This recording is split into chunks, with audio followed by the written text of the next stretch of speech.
Only 1 in 3 graduates in the UK say their degree was worth the money. Yeah, you heard that right. For years, uni was the dream. The golden ticket. You study hard, get into a good university, walk out 3 years later with a shiny degree, and boom, job, money, stability. But now, that dream's starting to feel a bit outdated. More and more students are racking up over £50,000 in debt, only to end up in jobs they could have landed straight out of college.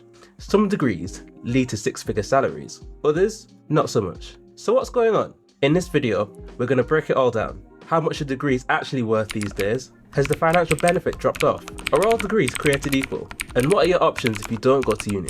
By the end, you'll see why this question might be one of the most important decisions of your life right now. Let's get to it. Back in the day, getting a degree basically guaranteed you'd earn more money over your lifetime. For most of the late 20th century, if you went to uni, you were pretty much set.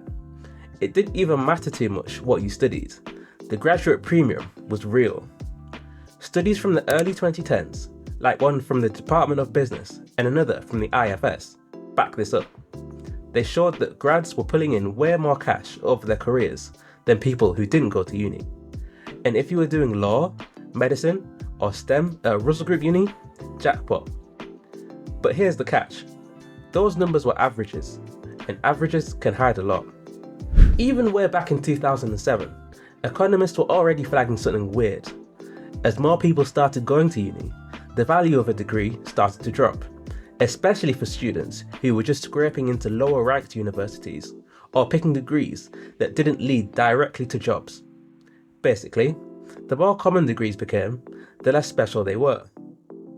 Fast forward to now, and those early warnings are starting to hit hard. According to a new report by the Social Mobility Commission, people with vocational qualifications, like apprenticeships or trade certificates, are now seeing higher wage growth than uni grads. Yeah, the whole degree equals more money thing is actually being flipped on its head. And get this, the IFS just found that 1 in 5 UK degrees actually leave you worse off financially than if you'd skipped uni altogether. Let that sink in. So what happened? A big part of it is massification, a fancy word for everyone going to uni. In the 1970s, less than 15% of young people went to university. Now, it's more than 50%. And while that's great for access, it also means that degrees just don't stand out like they used to, especially if you're doing something non-vocational, like a creative or social science subject. And yeah, generationally, it's kind of unfair. Boomers got their degrees for free and landed in a job market where degrees were rare. Millennials had to pay, but the job market wasn't too bad.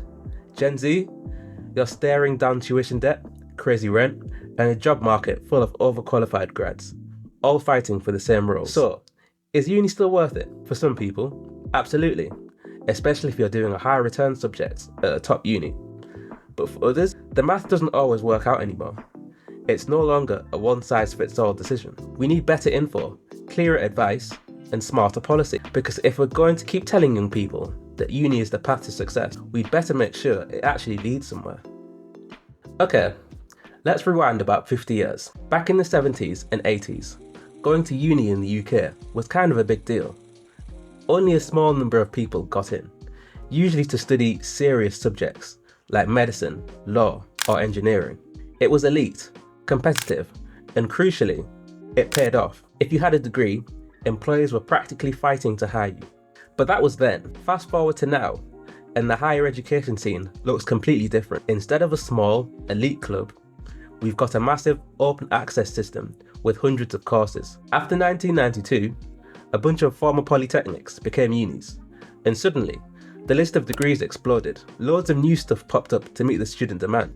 But now, a lot of those degrees are under the microscope. The Office for Students recently called out a bunch of low-performing courses, ones with high dropout rates or poor job outcomes. Some unis have already started shutting them down because they're just not sustainable. At the same time, Universities UK is pushing for a big shift. They want to focus on degrees that actually match what the economy needs. More applied subjects. Less of the stuff that doesn't really help you get a job or contribute to the workforce. On the surface, this makes sense. People want to know they're getting value for money, right? It also raises some big questions, like, should we only judge degrees based on salary? What about passion, creativity, critical thinking? Still, Here's the harsh reality. If you pick the wrong subject or go to a lower ranked uni, you might end up in a worse financial position than if you'd skipped uni altogether. So what does this all mean? These days, whether uni pays off depends a lot on what you study, where you go, and whether there's actually demand for it in the job market. So, if you're thinking about uni, don't just look at the course title or follow the crowd. Ask the harder questions. Will this lead to a good job? Are grads in this field actually earning decent money? Are there other ways, apprenticeships, boot camps, work experience, that might get you there faster? Because in today's world, going to uni just for the sake of it isn't the safe bet it used to be. So here's the truth that no one really tells you. When it comes to uni, it's not just about getting a degree anymore. Two people can both graduate from uni, but one walks away with a six-figure salary, and the other ends up earning the same, or less, than someone who never went at all. According to the Institute for Fiscal Studies, the difference in graduate earnings is massive.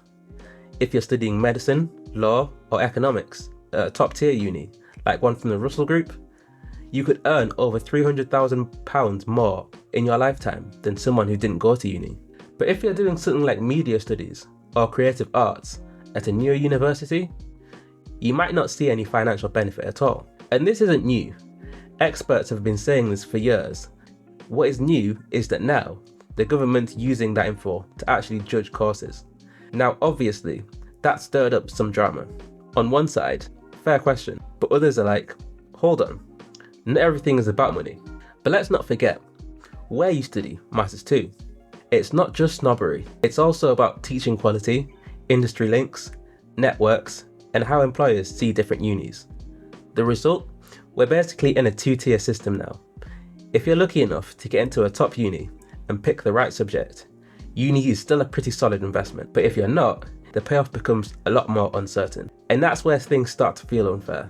Because guess who's more likely to be in those lower return courses at lower ranked unis? Students from less privileged backgrounds. The ones who do not have the same access to elite schools, connections, or career advice. So even though uni was supposed to be the great equaliser, a way to level the playing field, it's kind of reinforcing the gap for some people. The bottom line, where you go and what you study now matter more than ever.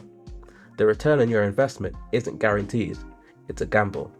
Alright, even if you pick the right subject at a good uni, there's still one massive problem. The job market doesn't actually need that many grads anymore. At least, not in the way universities are churning them out. This mismatch between what unis are teaching and what employers actually want is one of the biggest reasons a degree isn't the golden ticket it used to be. Economists saw this coming ages ago. A paper from way back in 2007 warned, look, if everyone goes to uni, eventually there won't be enough high-paying, skilled jobs to go around. And guess what? They were right. Fast forward to now, and it's kind of grim. According to Prospects Luminet, nearly 1 in 3 grads in the UK are working in jobs that don't even need a degree. We're talking baristas, admin assistants, retail roles. Not bad jobs, but definitely not what most people expected after 3 years and £50,000 of student debt. And this isn't just happening to people who didn't try hard. It's happening to grads from respected unis too, which means one thing: degrees are losing their power as a signal to employers. So what's driving this? First, employers are changing what they look for. According to the IFS, companies, especially in tech and finance, now care more about things like experience, digital skills, and soft skills than whether you've got a fancy degree. If you've got no work experience or tech know-how, a 2-1 in history isn't going to cut it anymore. Second, tech is changing the game. AI, automation, and remote platforms are taking over the routine stuff. Now, employers want people who can think creatively, adapt fast, and keep learning, not just someone who's sat through lectures and passed exams. But here's the kicker: universities haven't caught up. A lot of courses are still super theory heavy, with barely any real-world practice. That's why we've got a growing skills mismatch. People have degrees, but not the stuff that actually gets them hired. So yeah, the game has changed. A degree isn't a guaranteed ticket to a well-paid, stable job anymore. For some people, it's just the start of a longer, riskier journey. Okay, We've talked about how degrees aren't paying off like they used to, but here's the big question. If uni isn't working the way it used to, what are we going to do about it? Right now, there's a lot of pressure on the system, not just from students, but from policymakers too. Everyone's asking, is uni still good value for money? Is the funding system fair? And is this even sustainable long term? Let's break it down. First, tuition fees. Since 1998, students in the UK started paying for uni, and in 2012, fees jumped to £9,000. Now, it's £9,250 a year. The whole idea was, you benefit, so you should pay for it. Sounds fair, if the degree actually pays off. But with more grads earning less than their non-uni mates, especially in certain subjects, that argument's starting to fall apart. Data from places like the IFS and the Social Mobility Commission shows that a lot of grads never repaid their loans, especially women and students from ethnic minority backgrounds. So now, taxpayers are covering the shortfall, basically subsidising degrees that sometimes don't help people get ahead. That's not just inefficient, it's unfair. So what's the government doing? The Office for Students has started using outcomes to decide which courses deserve funding. Stuff like, do grads get good jobs? Do they earn enough? Do they stay in the course? If a degree doesn't deliver, funding could get pulled. But here's where it gets messy. This approach turns uni into a kind of investment calculator. And yeah, maybe that's smart with limited resources. But what about subjects that don't make you rich, but still matter? Like performing arts, philosophy, history. They don't always bring in big salaries, but they shape culture, fuel creative industries, and keep society thinking critically. If we only fund what pays the most, we risk losing the stuff that makes education more than just job training. Meanwhile, unis themselves are struggling. They've had years of flat funding, rising costs, and are now super dependent on international students to stay afloat. So what now? There's growing talk about new ideas. Maybe fees should vary based on the value of the subject. Maybe we bring graduate taxes or better funding models. Maybe students need way more guidance before they even apply to actually understand which paths make sense.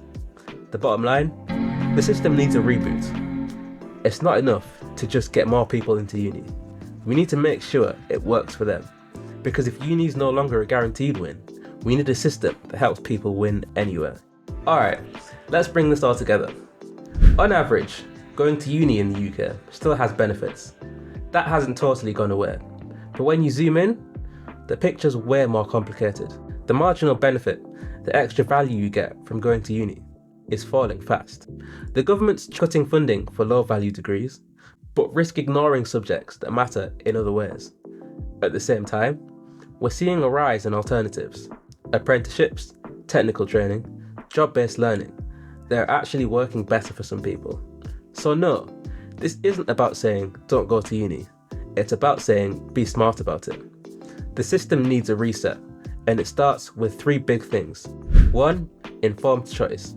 Students need real, clear data on which courses lead to good jobs, not just vague promises or shiny brochures. 2. Uni reform. Universities need to move with the times. Less theory, more practical skills, more industry links. 3. More legit options. We've got to stop acting like uni is the only real path. Other routes, like apprenticeships or short technical courses, can be just as valuable. They need funding, respect, and proper guidance in schools. If we don't fix this, we're going to keep churning out overqualified, underpaid graduates, drowning in debt, and calling it progress. And that's not good enough. But if we do get it right, we can build a system where every student, whatever path they take, has a real shot at a good job, a stable life, and a future they can be proud of. That's the education system we deserve. If you enjoyed this video, please consider liking and subscribing, as it helps us produce higher quality content and reach more people just like you.